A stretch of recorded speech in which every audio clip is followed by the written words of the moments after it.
تعالوا اشرح لكم النهارده الساعة. هنيجي عند اي شكل هندسي، مثلا اهو مثلا هنعمل مثلث اهو. تمام، ده شكل هندسي. ايه الساعة بقى؟ طب مال المثلث بالساعة؟ تعالوا طب تاني نضغط عند النقطة دي ونيجي عند السهم اهو.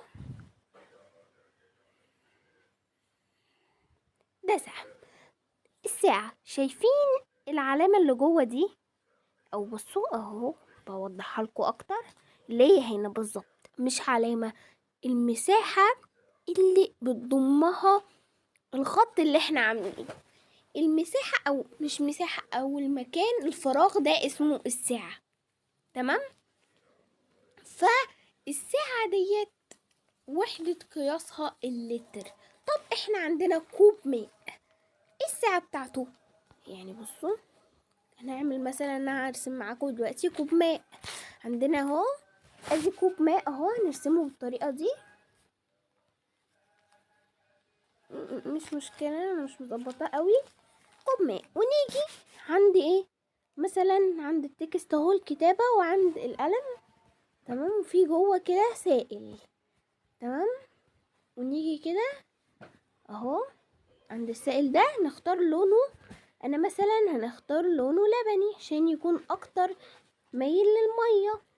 السائل ده هو ايه؟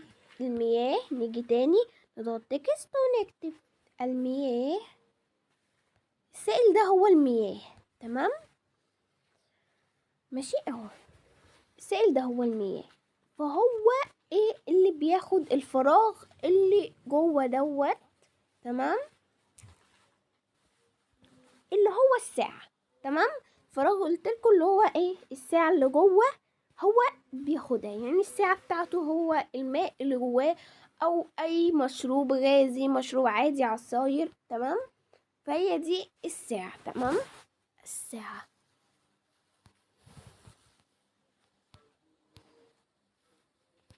تمام، والسلام عليكم ورحمة الله وبركاته.